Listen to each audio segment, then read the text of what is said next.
Salut à toutes et à tous, c'est les cours en vidéo et j'espère que vous allez tous très bien. Tout d'abord, je tiens à m'excuser pour cette petite période sans vidéo et on se retrouve aujourd'hui avec une nouvelle vidéo et un nouveau concept. Donc le but de ce concept, c'est on prend un thème biologique et on essaye de le résumer de la plus claire possible en quelques minutes sous la forme de schéma. Donc pour cette première vidéo, j'ai décidé de faire simple et pas faire compliqué. On va s'intéresser à la cellule animale. Donc la cellule animale, donc la cellule, vous le savez, en biologie, c'est l'unité de base du monde vivant. Donc on va essayer de voir à travers cette petite capsule, cette petite vidéo, un schéma basique avec les principaux éléments qui composent la cellule animale. Tout d'abord, une cellule animale, ça a une forme plutôt circulaire, arrondie.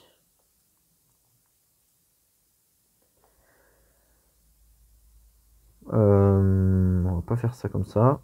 On va garder la forme. Donc ça a une forme plutôt arrondie. Bien sûr, ça dépend des cellules. On va faire les annotations après. Donc voilà, ça c'est la délimitation de notre cellule. On va retrouver un premier organite ici.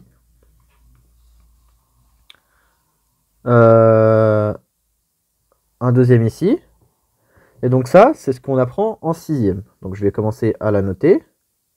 Ce qui délimite notre membrane, ce qui délimite notre cellule, c'est ce qu'on appelle la membrane plasmique.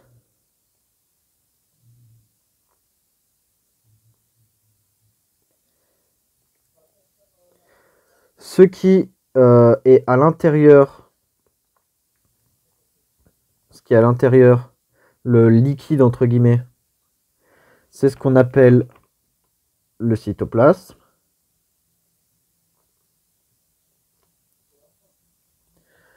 Ou cytosol. Et après, en fin de vidéo, je terminerai cette vidéo par vous donner quelques connaissances sur les différents organes, les différents organiques et voilà à quoi ça sert. Ensuite, on a ce gros machin que l'on divise en deux. On a d'abord ce gros cercle entre guillemets et le tout petit ici. Donc ça, le gros cercle, normalement vous connaissez, c'est ce qu'on appelle le noyau. Et à l'intérieur du noyau, on a ce qu'on appelle le nucléole. Voilà, ça c'est ce qu'on apprend de base. Ensuite, on va complexifier un peu ça. Autour du noyau, on va retrouver un autre organite, souvent en deux types. Donc, on peut le représenter sous cette forme de vague, comme ceci.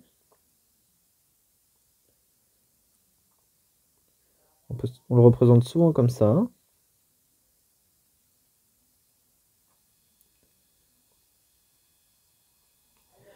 Et ça, c'est ce qu'on appelle le réticulum endoplasmique.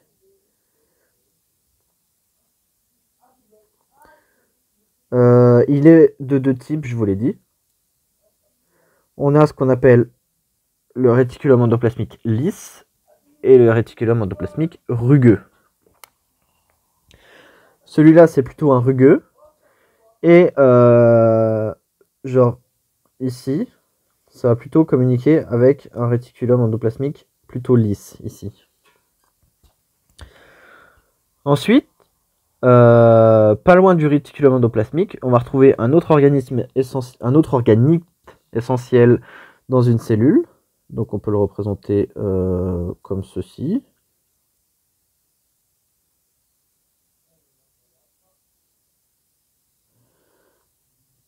Voilà. Après la représentation, ça peut avoir. C'est ce qu'on appelle l'appareil de Golgi ou le Golgi.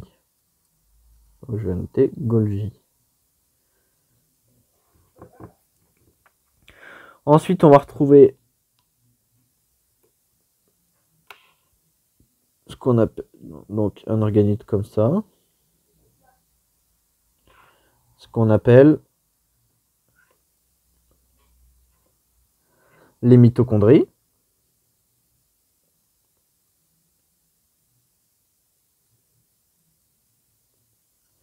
Donc ça, c'est nos organites de base. Ensuite, on va retrouver tout un tas de petits éléments autour. Donc on va retrouver tout d'abord des petits ronds qu'on appelle des vésicules. On va retrouver, alors vésicules.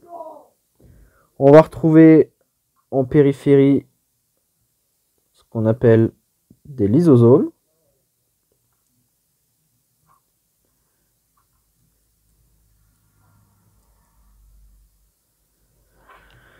Des lysosomes. Dans la membrane plasmique, c'est ce qu'on appelle le cytosquelette. Donc c'est dans la membrane plasmique, je le fais là pour des soucis de représentation.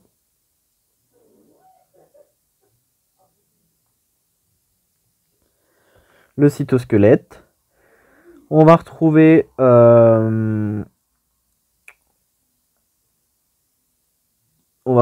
dans le... Oui.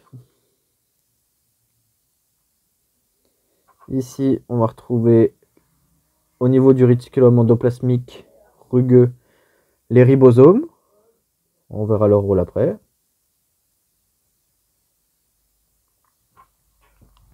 Les ribosomes, vésicules. Je regarde ce qui me manque un peu.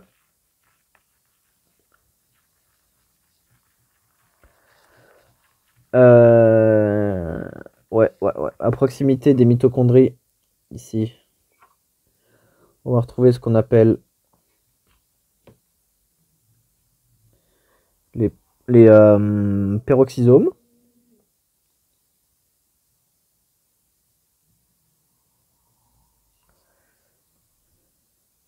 Les peroxysomes.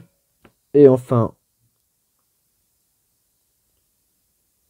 ici, on a ce qu'on appelle le centrosome, constitué de 2 centrioles. Donc voilà, donc ça manque un peu de couleur, hein. Si vous voulez rajouter plus de couleur, voilà, on peut par exemple mettre ça en rouge plutôt. On peut mettre la mitochondrie en verte. Hop. Voilà, on peut modifier à sa guise. On peut mettre le Golgi en jaune. Hop, on peut mettre le Golgi en jaune. Donc voilà. Donc ça, c'est les éléments de base de tout ce qui compose une cellule animale. Dans chaque cellule animale, vous retrouverez quasiment tout ça. Pourquoi je parle de cellule animale? Parce que la cellule végétale, elle, au contraire, est un peu différente. Donc, on traitera ça plutôt dans une autre vidéo. Les cellules animales, donc là, je vais vous faire un petit point. Donc, je vous laisse quelques secondes pour analyser ce schéma. Et je vais vous faire un petit point sur chaque organite et un peu leur rôle clé, mais en vraiment quelques lignes. Donc je prends pas de notes, je vous laisse ce schéma et voilà. On va commencer par la membrane plasmique. Donc la membrane plasmique, donc chez la plupart des eucaryotes, donc comme les cellules animales, végétales, etc. Chez quelques bactéries, elle a pour fonction de séparer le milieu intracellulaire, donc le milieu intracellulaire, c'est-à-dire le milieu dans la cellule, et le milieu extracellulaire, donc à l'extérieur de la cellule. Donc le but de la membrane plasmique, c'est de séparer l'extracellulaire et l'intracellulaire. Elle est constituée d'une bicouche lipidique, c'est-à-dire de 2 couches de lipides, chez les eucaryotes, les bactéries et quelques archées. Donc voilà. Ensuite, je vous ai parlé donc de la membrane plasmique. Ce qu'il y a dans la membrane plasmique, c'est ce qu'on appelle le cytosquelette. Le cytosquelette, lui, il intervient pour définir et maintenir la forme de la cellule, positionner les organites d'un cytoplasme et réaliser l'endocytose d'éléments extracellulaires. Endocytose, c'est-à-dire qu'on récupère des éléments qui étaient à l'extérieur de la cellule et on va les intégrer dans la cellule. Donc le cytosquelette dans une cellule animale est souvent composé de microfilaments, de filaments intermédiaires et de microtubules.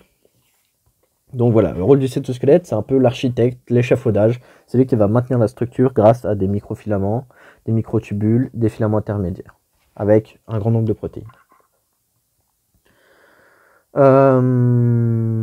Ensuite, au niveau de tout ce qui est organite. Donc on a d'abord, on va commencer par le noyau. Le noyau, c'est l'organite. Si vous regardez sur une lame au microscope, c'est l'organite, pardon, quasiment le plus visible des cellules eucaryotes. Et c'est lui qui contient le matériel génétique. C'est notamment dans le noyau qu'on va retrouver les chromosomes. Et c'est là que se déroule la réplication de l'ADN, ainsi que la transcription de l'ADN en ARN. Le noyau a souvent une forme assez sphérique. Ensuite, on va retrouver donc tout autour, je vous l'ai dit, le réticulum endoplasmique, pardon. Donc cet organite, c'est ce qu'on dit, on parle d'une extension cytoplasmique, c'est-à-dire un surplus de cytoplasme de la membrane nucléaire, donc de la membrane du noyau. C'est pour ça qu'elle entoure le noyau.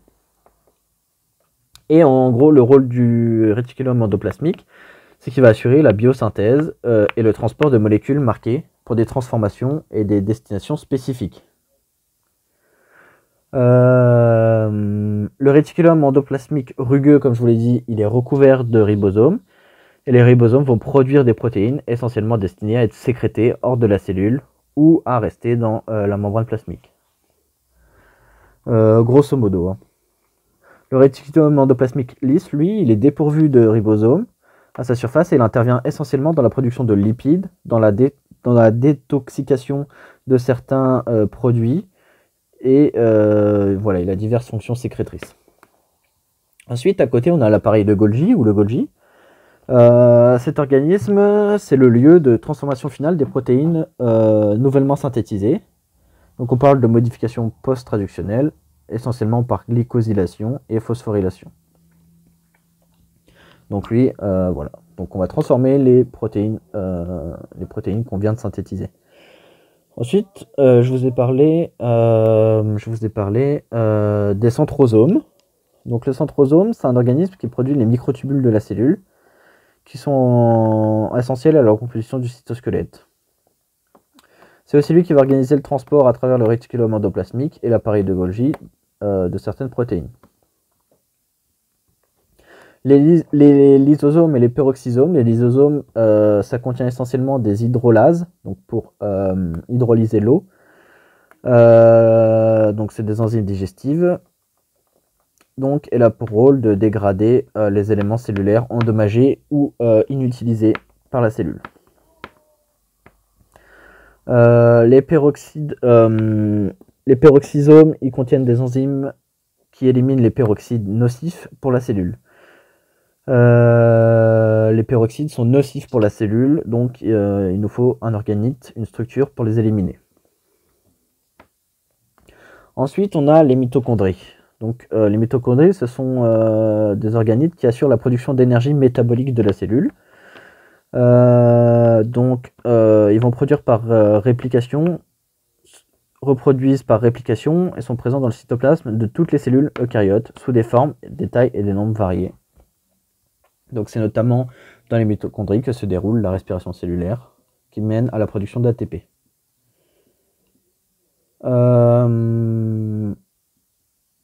Tout ce qui est... c'est bon, oui c'est bon, je crois que j'ai tout fait. Donc voilà, donc en quelques lignes, on a résumé la cellule animale avec les rôles clés des différents organites présents dans la cellule animale. Donc la prochaine fois, si vous le souhaitez, on s'attaquera à la cellule végétale, donc dans la prochaine vidéo. Donc voilà, si ce genre de format vous plaît, n'hésitez pas à me le faire savoir dans les commentaires. Je tiens tout d'abord aussi à vous remercier pour les dernières vidéos et les nombres de commentaires que j'ai reçus. Ça me fait très plaisir. Voilà, on va recommencer à reprendre une petite activité. Donc voilà, donc n'hésitez pas à me faire partager vos avis, vos suggestions, vos conseils. Si vous avez des questions, n'hésitez pas. Et on se retrouve bien sûr dans une prochaine vidéo. Allez, ciao tout le monde.